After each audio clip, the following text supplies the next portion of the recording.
Hi guys, so welcome to this evening session, which is another live session with me, Lucy. I'm Ellie's mum. I'm from the Ellie's Gift Project, and I'm here this evening to talk about our brand new book, which is Ellie's Gift, A Mindful Approach to Grief and Baby Loss. So I'm really chuffed to see that this book is finally out into the world. It's something that I really didn't think was going to happen.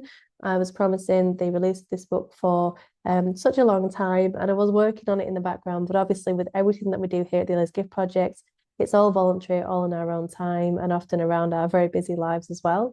So I am really, really honoured to be sharing this book with the world, and I'm really hoping that it's going to be a real support source for many people.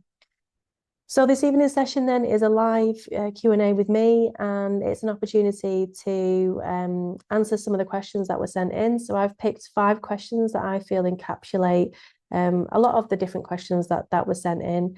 And I'm going to just be answering those questions, and hopefully you can give a little bit of your time just to tune in and watch and to find out a little bit more about this book and the project and what we're doing here to support our baby loss community. So the Ellie's Gift Project then was set up some years ago in memory of my little girl Ellie, who passed away in 2017. It's since her passing that I've been working really hard to try and support the lost community around my own life. And originally, it was just me that set the project up, and then I was joined by a team of people, and together, collectively, we all pulled together to provide the support that you see here now, which is really accessible. Our main flagship support is through our Ellie's Gift Baby Loss app, which is a free resource that's designed to support families through the birth of a baby that's died. While here at the Ellie's Gift Project, we are mainly about that pre-support, we also do offer within the app post-support. Our post-support is around self-help resources mainly. And one of the things that we do offer is an 8-week mindfulness and grief course, which is something that does help so many people. And if you've ever spoken to anyone who have come on our free 8-week courses, you will know that they can't say enough praise about them and how much they've helped. What happened is, over a number of years of delivering these courses, people were asking for resources to use alongside the course, some tangible information, which is why I then decided to put that information down on paper, which eventually became a book. And this is the Ellie's Gift book now. So it's the book that is essentially the course in book format and can be used independently. So you can use the book independently. You don't have to come on one of our courses, or you can access the book by coming on one of our courses as well. And the book's designed to be used alongside the Ellie's Gift app. So all the resources that accompany the course are hosted within the app.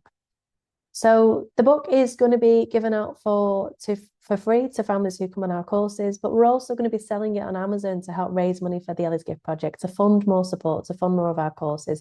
We are currently not funded, so everything we do is in our spare time, or we may get small grants to deliver really tiny projects here and there. But ultimately, there's a lot of our own time that goes into these kind of support offerings that we put out into the world. So we're really trying to look at how we can raise some money to try and keep the Ellie's Gift Project going, because as the project grows, the capacity to keep it running at the rate that we do is really, really tricky. So we are looking at ways to try and support others, but then also to try and also raise some funds. So we are selling this book on Amazon.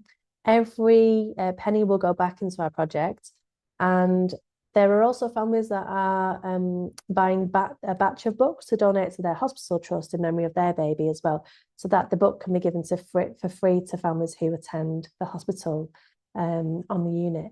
So if you're watching this and you think, you'd like to do something to honour your little one and you're not really sure what to do, and this might speak to you as a way of doing that, then there's information across our social media channels as how to buy a batch of books and have them placed on your chosen unit. So let's jump in then to the questions. So I, as I said, have pulled off some questions that were sent in. Let's see where they are. Here they are. So the first one then is, what made you decide to turn your experience into a book? So as I have already touched upon this topic a little bit, just to explain a little bit about my own journey with mindfulness. after Ellie died, I went on my own kind of journey of trying to connect with um, myself again after grief within that experience. And one of the things I stumbled across was a mindfulness course. And it was actually an 8-week mindfulness course for stress originally. But when I attended the course, I could see how there were so many parallels with what I was learning in relation to my own experience of grief. So I really jumped into the practices and spent a number of years practicing mindfulness, and then went on my own teacher training to teach it. And then I decided that I wanted to try and adapt the course, which was originally for stress and pain, to relate to families who'd experienced baby loss. And I was able to do that from through the support of Breathworks, who are an organisation who developed the mindfulness course, and they gave me some seed funding to be able to run a pilot course to support families who were bereaved following baby loss, and the results were incredible. So much so that we were able to get further funding to deliver some more courses, and the rest is history, really. So in terms of, this book is not just something that I've read and thought that might be good to put out in the world. It's literally through my own lived experience and continues to be through my own lived experience. And the practices in the book, they are lifelong practices, the practices that I still use, practices that I know the families that I'm teaching are still using. It's not just something that we go, that was good, I'm going to tick a box, I've done that, what's next? It really is a way of life. So the sharing is in here from me, but not just from me, but from also other families who've attended the courses too. So moving on then to the next question. So the next question is, how is your book different from other books on baby loss? So admittedly, I'm not very well read around the baby loss books that are available, and that's just my own personal preference. The books that I choose to read are mainly mindfulness books. And I guess if I was to probably imagine how this book would differ, is that it's an actual self-help book with self-help resources that you use alongside going through the book. I'm not aware if there are any other baby loss books that do that in terms of offering resources alongside the book. This is a course within a book. So I would say if there wasn't one around already, that would be how it would differ. There are some sharings of people's experiences in here. Sometimes I hear that some baby loss books do share other people's experiences. But this is more from a people sharing their experiences who've been on our course and how the course has helped them kind of approach. So as I said, I'm not completely clued up on what books are out there. I'm really big on my own digital diet with what I choose to read. And personally for me, mindfulness books, self-help books, mental health books are kind of my cup of tea, really. So I would say that was probably how this book would differ. Maybe, but correct me because I may be wrong. There may be other books like this book out there. I'm not sure. So moving on then, what's the next question? Who did you have in mind when you were writing it? So this book is aimed at people who have experienced pregnancy and baby loss, and it's not. My experience with Ellie was through TFMR. It's not specific to any type of loss. It's very applicable to any circumstance. It doesn't talk about specific types and nuances within circumstances and scenarios around loss, and it's not supposed to do that.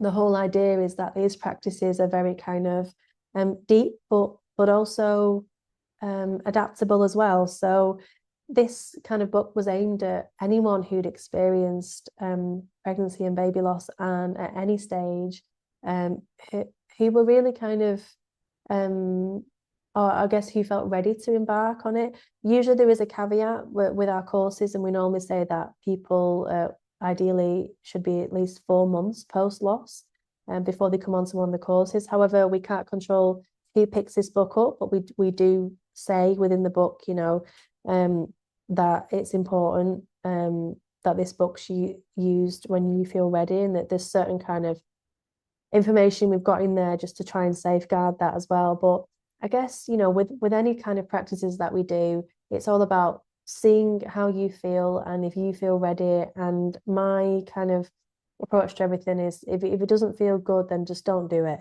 So, mindfulness isn't for everyone, and it's something that I think really has to be approached with caution sometimes, especially with when trauma's involved.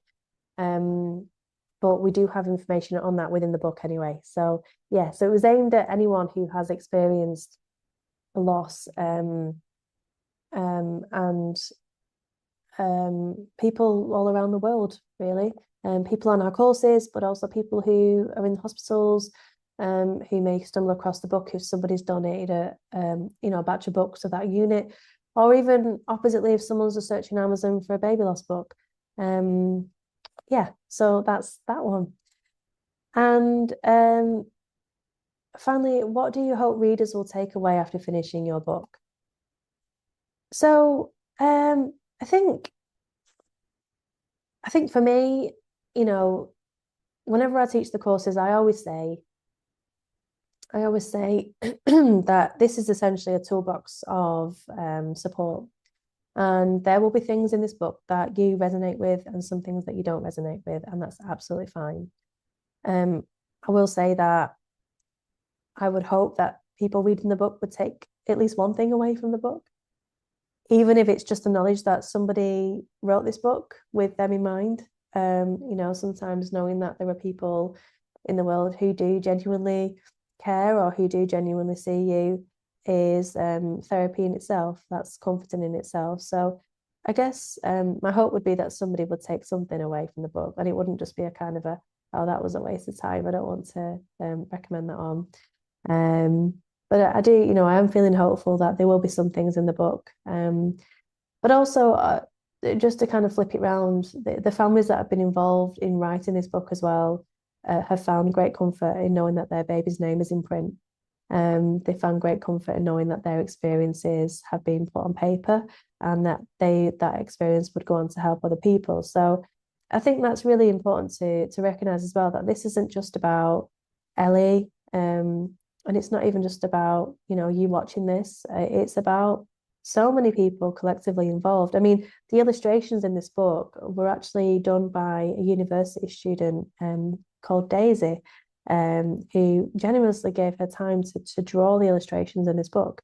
Daisy is somebody who has kindly offered that she may not realize the impact that she has had, but even her kindness is extended out to me. In such a way that it really moved me to know that somebody would give their time up to generously donate the drawings. So yeah, I think my hope is that yeah, people take away whatever they need to, and it's not wasted. And we do have time for one more question. So let me see.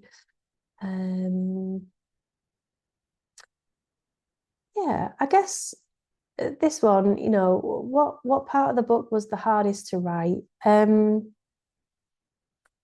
I think that's an interesting question. I think for me, the part that was hardest to write, there were certain parts that felt difficult to write, in terms of writing down my own experience and also reflecting on the times that the grief for me was at its rawest. Going back to those initial days when Ellie died was really, really it was really emotional. And even, reading the book back, I've been reading the book back over the last few days just to have a look to see, whether everything looks okay, and whether anything can be added. And of course, there's always things that can make it better. But for me, just going back, I think going back, and my approach is very much honoring the past, but being in the present, but also looking forward. Somebody said to me once that the river only flows forward. And I always remember that because, in grief, we can obviously sit with the grief, but ultimately we do have to move forward, and we do have to find a way to move forward in a way that feels gentle and right for us. And we all do that in our own different way, and there's no one way, no right way to do it. But yeah, I think going back over the parts that were really, really horrible to reflect back on, that was tricky. But of course, having the practices to support me in that and knowing how to hold that pain and hold those emotions in a way that felt tender and safe really, really helped. So yeah.